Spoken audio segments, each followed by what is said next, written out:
जगन्नाथ बलदेव सुभद्रा माई की जय, पंचतत्व की जय, गौर निताय की जय, परशुराम भगवान की जय, वामन देव की जय। ओम अज्ञानतिमिरान्धस्य ज्ञानाञ्जनशलाकया चक्षुरुन्मीलितं येन तस्मै श्रीगुरवे नमः। नमः ओम विष्णुपादाय कृष्णपृष्ठाय भूतले श्रीमते भक्तिवेदांत स्वामिनिति नामिने। नमस्ते सारस्वते देवे गौरवाणी प्रचारिणे निर्विशेष शून्यवादी पाश्चात्य देशतारिणे। जय श्री कृष्ण चैतन्य प्रभु नित्यानंद श्री अद्वैत गदाधार श्रीवासादि गौर भक्त वृंद। हरे कृष्णा कृष्ण कृष्णा हरे हरे, हरे Ram Ram Ram Hare Hare. So we are doing this chapter number 9, Bhagavad Gita, named the most confidential knowledge. And today's verse is number 28. Shubha shubha falairevam mokshase karma bandhanaihi sannyasa yoga yuktatma vimukto mamupaisyasi. In this way, you will be freed from bondage to work and its auspicious and inauspicious results. With your mind fixed on me, in this principle of renunciation, you will be liberated and come to me. So in this verse, Lord Sri Krishna is explaining about a concept. And that concept is in continuation with the previous verse. Okay, so for that sake, let us see the previous verse also. So in the previous verse, Lord Krishna said, whatever you do, whatever you eat, whatever you offer or give away, and whatever austerities you perform, do that, O son of Kunti, as an offering to me. So Lord Krishna is recommending an attitude of doing work. So the unique thing about Krishna consciousness is, unlike how one would perceive a spiritual path to be a path of renunciation, it is not a hypocritic path of renunciation.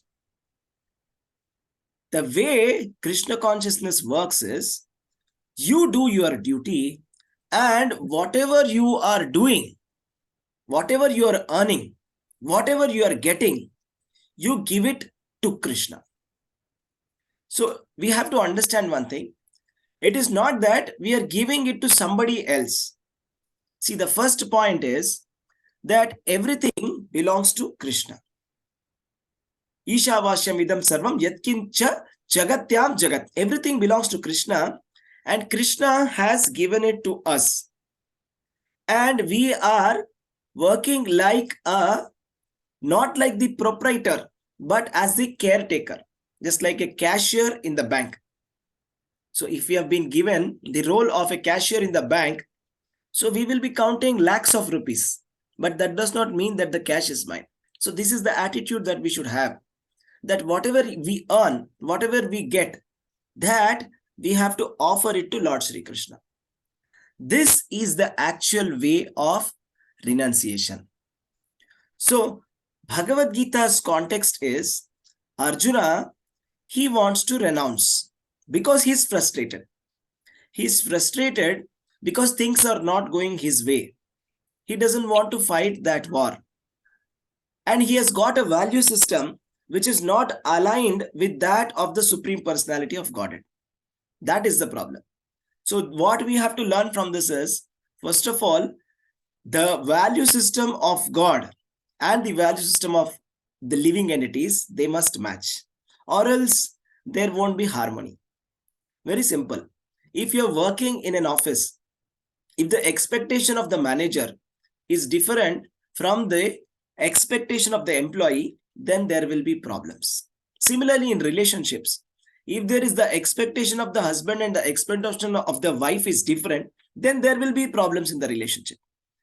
So if we have to live in this material world happily, then we have to understand what is inside the heart of the master of all the living entities, the Supreme Personality of Godhead, and what Krishna would like us to do, rather than creating our own philosophy. I can create my philosophy and go on speculating But we see that at the end of the life, it is not giving me peace of mind. It is not giving me happiness. So Krishna is not telling Arjuna to stop fighting. Krishna is only saying, you do your work, but give it as an offering to me. So that's what he's saying here. If you see 9.27, whatever you do, whatever you eat, whatever you offer or give away, and whatever austerities you perform, do that, O son of Kunti, as an offering to me. So Arjuna has got his prescribed duty of fighting as a Kshatriya. Now he has to fight. Krishna is not recommending him to renounce and artificially try to act like a very spiritually elevated personality. No, that is not spiritual elevation. That is ignorance, Krishna says. The proper way of renunciation is you do your duty and give it to Krishna. Just give it to Krishna as an offering. That is what we say, Krishna Arpanam. Means whatever religious ritual we may be doing, it can be any kind of a demigod worship, or it can be any kind of a fire sacrifice. It can be any kind of a ritual for the ancestors. Now, whatever it may be, ultimately, it is recommended to say Krishna. That means I am offering the result of this charity or this pious activity or whatever activity that I am doing. I would like to offer it to Krishna. So by doing so, what happens? That is what has been explained in today's verse.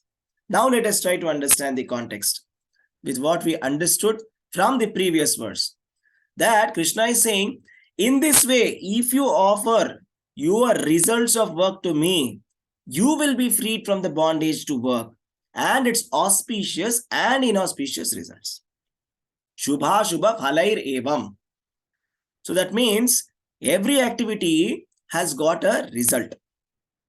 Right? Just like every action has got a reaction. So that it can be Shubha or Ashubha. Now, how do we decide whether an activity is a Shubha or Ashubha? Shubha means auspicious result. Ashubha means inauspicious result. So as per the Vedas, whatever happiness or suffering that we are enjoying today is because of the activities that we have performed in the past. If we want to continue to be happy, then we have to continue to do auspicious activities. If we disregard the scriptural injunctions and do inauspicious activities, then we will get inauspicious results and there will be suffering. It is as simple as that. But Krishna, he is saying, you do auspicious or inauspicious activities. That is secondary. Whatever you do, you give it to me. Because simply doing auspicious activities, I will gain pious credit. By gaining pious credit, I will be sent to heavenly planets. And to the max, I can become a demigod also. But that is not our intention. Nor it is the intention of Supreme Personality of Godhead that all the living entities are performing auspicious activities and going to the moon planet and enjoying, and they are taking birth again and again suffering. A Brahma Bhuvana Loka Punaravartino Arjuna. No, that's not the purpose. The purpose is to go back to home, back to Godhead. We have to go back to Godhead. Now, how to go back to Godhead? We have to get rid of all the bondage that we have. We have so much of karma. Now, how do we get rid of this karma?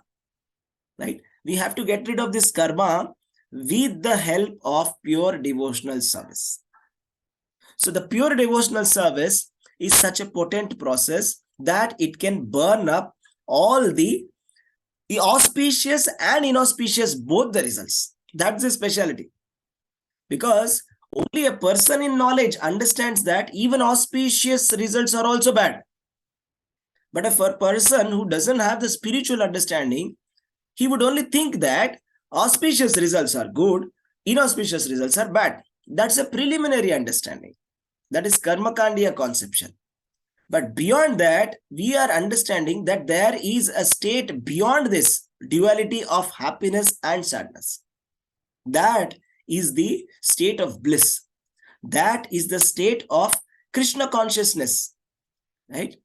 So a yogi or a pure devotee, right? A bhakti yogi, once he attains Krishna prema or the pure love of Godhead, there is ecstasy inside the body.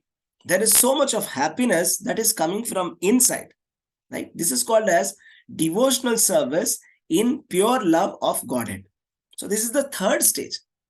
The first stage is devotional service in practice. Second stage is devotional service in ecstasy. Third stage is devotional service in pure love of God. So if we start to follow the rules and regulations of the sadhana, see, the Acharya would have given us some rules and regulations for performing our devotional service. We have to simply follow them, just like a military discipline. See, some people say, I'm not getting a taste in chanting Hare Krishna Mahamantra. So I will wait for that. And once I get the taste, only then I will chant. It's not like that. No. Vaidhi Bhakti is a part of sadhana bhakti. Sadhana means practice. Whether I like it or do not like it, I must do it. This is called military discipline. Just like a student who has joined a musical course, he wants to learn guitar. So on the first day, he will go and say, sir, please teach me how to make that tune. Bollywood song is there, no? That I want to just play now. Just tell me that, I will play it. I'll become a sudden musician on one day, day one. That's not possible. He'll say, no, you can't do all that. First, you have to do Sa Re Ga Ma Pa Dha Ni Sa. But sir, it's getting boring. Every day you are doing Sa Re Ga Ma Pa Dha Ni Sa. How many days should I do this? You have to do it until you become perfect. Then you will come to a stage where you will be able to appreciate it, where you will become an expert in it.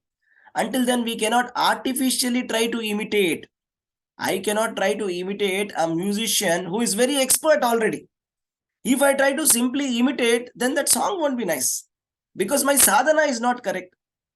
So without doing the sadhana of a great singer, if I want to simply become that great singer, how will I become? And if I imitate that singer, I will never become, and I'll become frustrated and I'll leave it also, the process. The whole process, I will leave it. So this is what happens with most of the devotees or the people who are new to Krishna consciousness. That they look at the greatest examples of the pure devotees like Madhavendra Puri or the Goswamis, and they want to become Goswamis. That's nice. But they don't want to do the sadhana. How is it possible? Sadhana must be done. The sadhana or the pure devotional service rules and regulations that the spiritual master is giving, the spiritual master himself has done it all his life. No, to become a teacher, first you should be a good student. The teacher was already a very good student. He has followed everything perfectly. That is why he has attained that perfection. Now he is in the stage of a pure love of Godhead. Now he is coming and teaching us that you also, with faith, you do it. So this is the faith that we require in the spiritual master. We should have the faith in the process that yes, whatever the spiritual master has said is correct. So let me follow, right? Without my mind rambling or questioning. Mind will question. It will say, why do you want only 16 rounds? I am a pure devotee. I chant always. Why we should count devotion? There is no need to count devotion. Why should I chant on the beats? There is no need. Let me chant on my fingers. Let me chant in my mind. So these kind of, why should I chant Hare Krishna Mahamantra only? I will chant some other name. Like that, these are the kind of different deviant, thoughts that we get inside our mind. So we have to resist all these thoughts.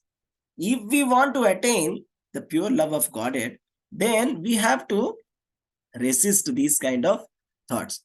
So in this verse, Lord Krishna is talking about freeing ourselves from the bondage of work, right? So if we have to free ourselves from the bondage of work, this is the process. We have to follow the spiritual master. So our spiritual master is Lord Sri Krishna himself. He is the Chaitya Guru. Krishna Mande Jagat Guru. The original Guru is Krishna. And Krishna is giving instruction. What is the instruction? Whatever you do, whatever you get, whatever you eat, give it as an offering to me. And in this way, you will be freed from the bondage to the work of its auspicious and inauspicious results. Right? So, and Krishna is telling, With your mind fixed on me in this principle of renunciation, you will be liberated and come to me. So this is the actual principle of liberation. So people misunderstand sannyasa or a sannyasi. You think sannyasa means somebody who was not married, means who has given up the family responsibilities, or sannyasi means who is wearing a saffron colored dress and sitting idle and begging. No, that is not sannyasa. So Krishna is very clearly telling that is not sannyasa, that is not liberation, that will not lead to liberation. He says, if there is a person who has renounced and who is not engaged in devotional service, dukkham aptum ayogatah, means somebody who has renounced but not engaging in devotional service, the result is simply suffering, nothing else. But on the other hand, a sincere devotee who is doing his duty, he can be a householder, he can be anything. He is doing his duty sincerely and offering the results to Krishna with love. Offering the result means what? Whatever we are earning money, right? We offer certain amount to Krishna, right? Or whatever we get, we give it to Krishna. Whatever credit we get, we give it to Krishna. If you get an award, you give it to Krishna. You should think that that award belongs to Krishna and not to yourself, right? This is the actual principle of renunciation. Now, this is the way of going back to Godhead, right? This is called as the Yukta Vairagya principle. Yukta Vairagya means not to renounce everything artificially and sit under the tree. Yukta Vairagya means whatever you are doing, you may be talented, you may be skilled, you may be very good at something, you do it. But you do it for serving Krishna. If you're very good at music, sing for Krishna. If you're very good at talking, speak about Krishna to others. If you're very good in painting, you draw the paintings of Krishna. If you're very rich, you donate for the temple of Krishna. Like that, there are many opportunities. Whatever your professional vocation is there, you can use it in Krishna consciousness, right? In serving the Krishna's mission. In serving the Krishna conscious mission, you can use it. Any talent that you have, every person has got a talent. It's not that nobody has got any talent. Whatever talent you may be having, if you're good at cooking, you prepare a very nice dish and offer it to Krishna. If you're very good at maybe drawing a beautiful rangoli, putting rangoli, you do a nice rangoli for Krishna during Ratha Yatra. So service opportunities are many. If you are good at organizing, then you come and organize inside the temple, different festivals, right? If you're good at serving people, you can serve in the temple. So many activities are there that we can actually do. So a pure devotee is doing all these activities. So pure devotee is also going to the office. He's earning money, right? He has a family. He has deities at his home. He is doing deity worship in the morning, chanting the rounds and going to temple on Sunday, going on festivals, right? Going to the holy dhams like Mayapur, Vrindavan, doing observing the days like Kartika or Ekadashi Vrat, Janmashtami Vrata, like that he's doing. So apparently it appears that this person is also materialistic. Is this devotee, after all, he's married. He's also going to office. I am also going to office. He's also doing everything. I'm also doing everything. But no, we are not able to understand. This person is already liberated and he's actually on the way to go back to Godhead.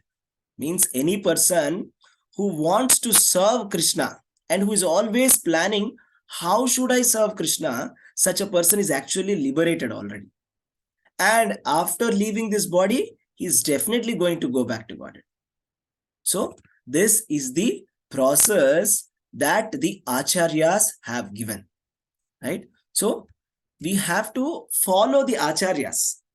Means it is very simple. Just like there'll be some authorities in any field. So if there is somebody like animation industry, there are so many VFX artists are there. So these VFX artists are creating so many different kinds of VFX effects in the movies. So now there are some people who have been working in the industry for 30 years, 40 years, 50 years. They are expert in the industry, right? And they know what's good, what's bad, so many best practices that they know. Instead of you trying to learn everything on your own, why don't you approach one person and say, Sir, can you mentor me? You have got 30-40 years of experience in this VFX industry. Why don't you just mentor me? Then you go and take the mentoring. Within 1 year, you will become a professional. Right? Within 1 year, you will become a professional. This is how it works. Everywhere it works like this. A doctor who has just finished MBBS goes as an apprentice under a senior doctor. That is how that junior doctor is learning surgery. That is how he becomes one expert. So if you want to become an expert, don't try to become an expert on your own. Follow the authority. The first authority is Krishna. And the representative of Krishna are those people who are addicted to Krishna. And those people who are following the instructions of Krishna as it is, they are as good as Krishna, because they are representatives of Krishna. Or you follow the representatives of Krishna. Follow the acharyas. Right? The acharyas, what they are saying, what the bona fide spiritual master, what he is saying, you follow. And simply by following these instructions, very soon we will see results. Right? Within few days we can see results. Within few weeks we can see that some things are changing, some transformation is happening. But all it takes is we have to accept the process. We should have faith in Krishna. We should have faith in the bona fide spiritual master and his teachings, and we must follow all these teachings very faithfully. If we follow all these principles faithfully, we will definitely, all our bondages of work will be liberated, and definitely we can go back to Godhead as per the promise given by Lord Sri Krishna in Bhagavad Gita. Hare Krishna, Krishna Krishna, Hare Hare, Hare Rama, Rama Rama, Hare Hare. Thank you very much.